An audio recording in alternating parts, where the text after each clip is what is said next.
La France est à la présidence de l'Union européenne de juillet à décembre 2008. Alors, au cours de cette présidence sera ouvert le débat sur la réforme de la politique agricole commune. C'est un dossier sensible. La PAC à elle seule représente près de la moitié du budget de l'Union européenne. Mais c'est aussi un dossier complexe, car nous sommes dans un contexte de forte hausse des cours agricoles mondiaux. Donc aujourd'hui, petite révision sur ce qu'est la PAC. Depuis 2006, on enregistre une hausse mondiale des prix agricoles. Le prix du maïs a doublé en 2 ans, celui du blé en 1 an. La situation est grave pour les pays en développement, dont une cinquantaine font déjà face à des pénuries chroniques, selon la FAO. Ces hausses de prix ont entraîné des émeutes de la faim au printemps 2008 dans plusieurs pays. Alors si nous, en Europe, nous subissons la montée des prix de ces produits de base, au moins nous ne risquons pas les pénuries. Le secteur agricole en Europe est l'un des plus productifs au monde. L'Union européenne est le premier exportateur de produits agricoles au monde, notamment avec le blé et l'orge, suivi de près par les États-Unis, mais loin devant le Canada, le Brésil, la Chine, l'Australie ou l'Argentine. Or, cette situation de sécurité alimentaire est récente. Il y a seulement 50 ans, il fallait importer pour pouvoir nourrir les Européens. Alors comment un tel retournement a-t-il été possible? Changeons d'échelle. En 1957, la France, la Belgique, le Luxembourg, les Pays-Bas, la RFA et l'Italie décident la mise en place d'un marché commun. C'est le début de la communauté économique européenne. Et dans cette communauté, le dossier agricole est un dossier délicat. C'est pour cela qu'à la conférence de Stresa, en Italie, en 1958, les 6 États membres décident de lancer une politique agricole commune. Vous voyez sur la carte les principales zones agricoles de l'Europe des 6, céréales, polyculture et élevage, agriculture méditerranéenne. Et la mise en place de cette PAC a pour premier objectif d'empêcher les pénuries alimentaires que l'Europe occidentale a connues pendant et même après la Seconde Guerre mondiale. Donc il s'agit d'augmenter la productivité agricole européenne et de garantir la régularité des approvisionnements, d'assurer des prix abordables aux consommateurs, tout en garantissant un niveau de vie suffisant aux agriculteurs. D'où la création du Fonds européen d'orientation et de garantie agricole, le FEOGA, qui va, de fait, assurer aux agriculteurs un prix plancher pour leur production. Si le prix fixé par le marché mondial est inférieur au prix garanti, le FEOGA comble la différence.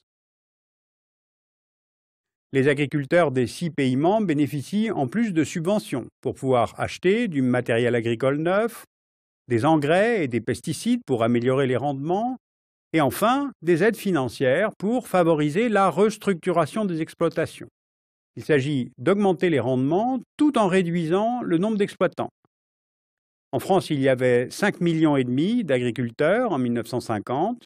En 2007, il y en a 1 million. Deuxième volet de la PAC, l'instauration de la préférence communautaire. C'est une mesure qui vise à protéger le marché européen des fluctuations des prix du marché mondial. D'un côté, les exportations agricoles européennes sont subventionnées. De l'autre, les importations agricoles à bas prix sont taxées, fortement taxées. Eh bien, toutes ces mesures combinées vont finalement permettre aux pays membres de la CE de devenir d'abord autosuffisants et ensuite exportateurs, et ce, dès les années 80. Sauf que cette bonne santé de l'agriculture en Europe a un coût. D'abord, dans les années 1960-70, la PAC représente à elle seule 70% du budget de la CE.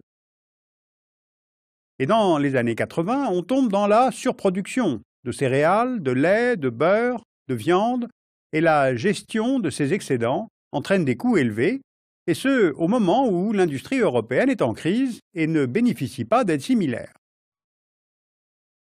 Ce qui fait que la PAC acquiert peu à peu une image négative, tant auprès d'une partie de l'opinion publique que chez certains États membres. Au Royaume-Uni, qui a rejoint la communauté en 1973, on se souvient du célèbre « I want my money back » de Margaret Thatcher. Le Royaume-Uni était alors en pleine récession et sa dépense pour l'agriculture européenne était supérieure aux subventions venant de Bruxelles. Lors des élargissements successifs, le coût de la PAC a opposé les États de manière presque récurrente. Ce fut le cas en 1986 lors de l'adhésion à la communauté européenne de deux grands pays agricoles, l'Espagne et le Portugal. Bien, alors où en sommes-nous aujourd'hui dans l'Europe des 27 ? Avec les élargissements de 2004 et 2007, il a fallu faire cohabiter deux types d'agriculture. L'une performante et exportatrice à l'ouest, l'autre plus traditionnelle avec des exploitations de petite taille à l'est. Par exemple, pour 100 hectares cultivés en Roumanie ou en Pologne, on a 3 exploitants. Et en France, on en a un.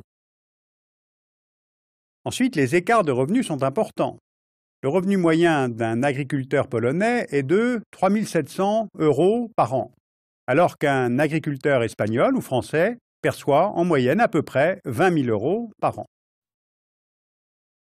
Autre chiffre à retenir, la population agricole des 15 représente 5% de la population active, mais chez les 10 nouveaux membres, elle représente 14% et elle atteint même 32% pour la Roumanie.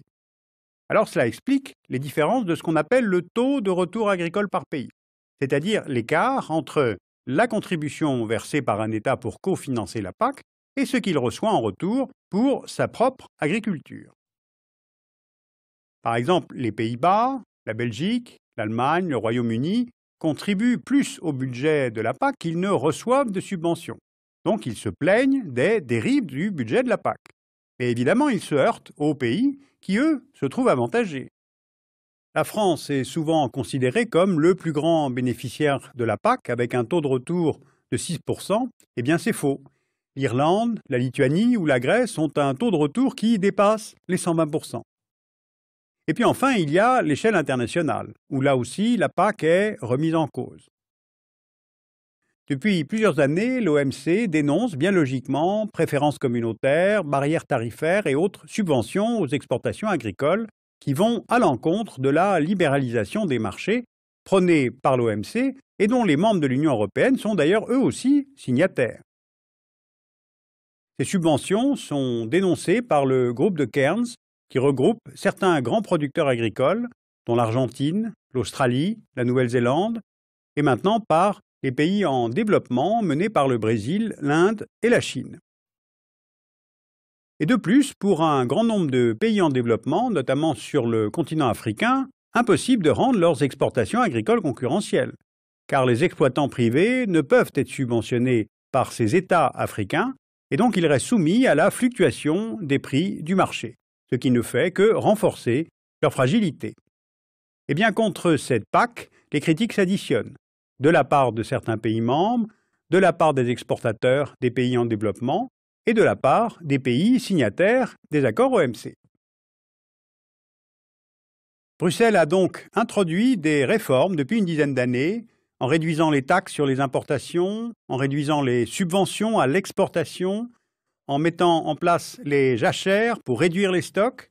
Et la réforme de 2003 a instauré d'une part un découplage entre les aides versées et les volumes produits, et d'autre part une éco-conditionnalité, avec notamment la réduction de l'usage des engrais et des pesticides, du nombre d'animaux par hectare, la création d'étangs, la création de haies, pour faire passer dans la réalité cette idée d'une agriculture durable. En tout cas, ce qui est sûr, c'est que la forte hausse des prix agricoles en 2007-2008 met face à face défenseurs et opposants de la PAC. Pour Pascal Lamy, par exemple, qui est le directeur de l'OMC, la hausse des cours va justement permettre aux agriculteurs européens de se passer de subventions.